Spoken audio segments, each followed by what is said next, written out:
नमस्कार, मैं हूं प्रमिला दीक्षित। कर्तव्य पथ में आपका स्वागत है। और कर्तव्य पथ में आज बात एक मरी हुई लड़की की गलती की।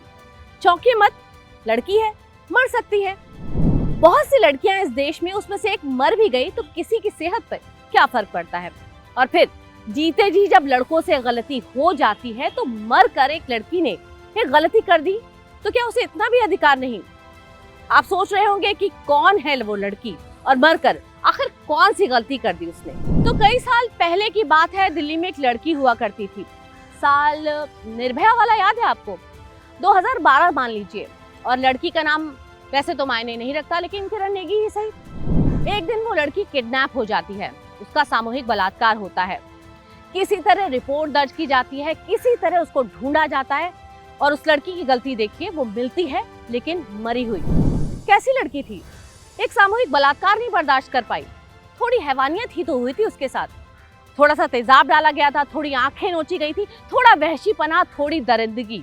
और वो किसी नेता की हाय मेरी फूल सी बच्ची तो नहीं थी कि किडनैप हो जाती और बरसों तक हम उसकी सुरक्षित वापसी के किस्से को, उस कहानी को याद रखते। पुरानी फिल्मों में हमने अक्सर देखा है कि कुछ लोगों को रेप का वर्णन करने में ही आनंद आ जाता है और फिर अदालतों में बार बार रेप कैसे हुआ, क्या हुआ, ये पूछकर दर्द का रेता चलाया जाता था। साल 2012 से लोअर कोर्ट और फिर हाई कोर्ट में तारीख पर तारीख खूब चली और फिर फाइनल राउंड में उस लड़की ने गलती कर ही दी। वो खुद पर सामूहिक बलात्कार को साबित नहीं कर पाई। इतना बड़ा झूठ एक मरी हुई लड़की ही बोल सकती है। अब गलती की है तो सजा तो बराबर मिलेगी। और वो तीनों दरिंदे तो नहीं बोल सकते। वो तीनों लड़के अब वापस सभ्य समाज का हिस्सा बन जाएंगे, सभ्य समाज के नागरिक बन जाएंगे। बरी होने का तात्पर्य तो यही हुआ ना। मन का चोटता है, खुद को झकझोरता है। इस देश में सरकारें हैं, अपना काम कर रही हैं। पुलिस है, प्रशासन है, अपना काम कर रहा है।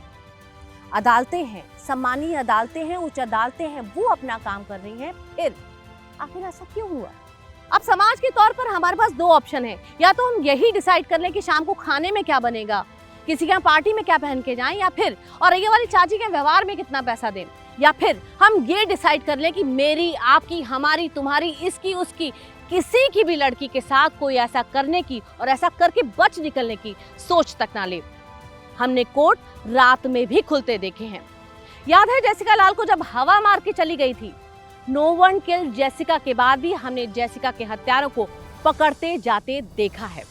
किरण नेगी के माँ बाप आपके सेलेक्टिवनेस को, आपके सालसीपन को, आपके सेल्फ सेंटर्ड होने को कभी बर्दाश्त नहीं कर पाएंगे, कभी माफ नहीं कर पाएंगे।